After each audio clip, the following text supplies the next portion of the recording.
Lokal.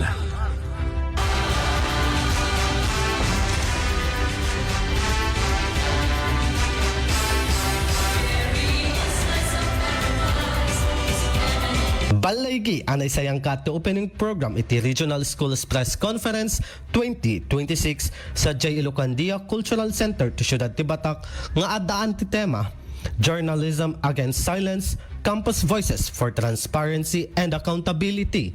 Ang nakipagpasetan dito sa nga 14 a dibisyon ti Rehiyon 1. Pinagyamanan ni Vice Mayor Engineer Albert D. Chua ti panag-host ti City of Batak daytoy RSPC itaatawin ken kunana as silolo kat ti Siyudad ti Batak kadagiti amin a delegado ti pagyananda kastamet a nabarat ti panangabrasa ken panangsarabo na kadagiti amin at ti mabuno iti nasao nga event. Segon ken Schools Division Superintendent ti Schools Division of the City of Batak, Mr. Anselmo Alodino, ti Batak akas paggaammo iti cultural heritage, warm hospitality and lively community ket mapadayawan amang sangaili kadagiti talentado ken napaslek nga agtutubo ti journalist agraman kadagiti coaches ken instructional leaders da iti Rehiyon 1. Inayon pa iti opisyal abayat ti panagtataripnong iti RSPC ket baragsakan isuna ang mga brasa kadagiti agtutubo a journalist. Coaches ken leaders ti naduma-duma a pagadalan ti Entero at Rehiyon 1 tapno celebraran ti bileg ti kinapudno panagparnuay ken iti responsable a panagsurat. Imbatad pay na Aludino at ti RSPC ket may sagundaway ang mga ipakita kadagiti paglaingan mangbinglay kadagiti kapanunutan ken mamparegta ti mga surat kadagiti napapateg nga istorya.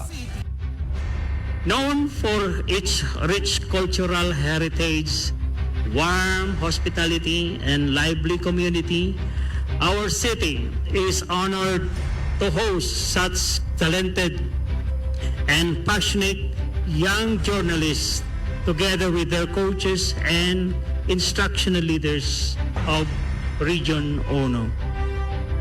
As we gather in this Regional Schools Press Conference, we are delighted to welcome and usher young journalists, advisors, and school leaders from across the region to celebrate the power of truth, creativity, and responsible journalism.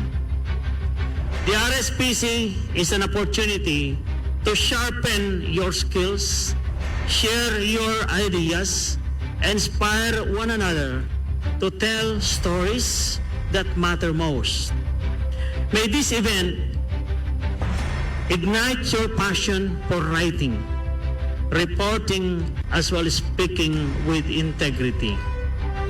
With the theme, Journalism Against Silence, Campus Voices for Transparency and Accountability, we gather today to celebrate courage, responsibility, and passion for young journalists. In a world where truth must be protected, your voices matter more than ever. Kabayatan na pinagyamanan met ni Curriculum and Learning Management Division Chief ti DepEd Region 1 Dr. Arlene Siniro iti SDO ken lokal a gobyerno ti Siyudad ti Batak iti panag-host da iti daytoy 2026 RSPC kastamet kadagiti schools ken resources para kadagiti campus journalist. First of all, allow me to express our sincere appreciation to the Schools Division Office of Batak City and the local government of Batak City for their warm hospitality and generous support in hosting this year's regional gathering together with the Ilocos Norte Division. Maraming salamat po for opening your city, your schools, and your resources to our campus journalists.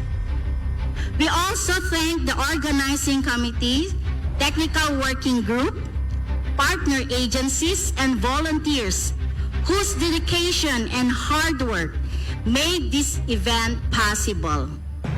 Behind every successful conference are people who quietly work, plan, and coordinate to ensure that everything runs smoothly.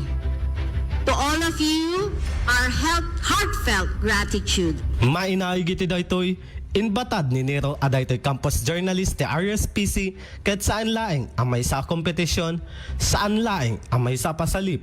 No diket di may sa daytoy nga espasyo a pakatakwatan, mapapigsa ken marambakan dagiti timek ti agtutubo. Daytoy ti damag manipud syudad ti Batak. Para ti IFM News, Idol Rain Santos, Tatak IFM. IFM News. IFM News.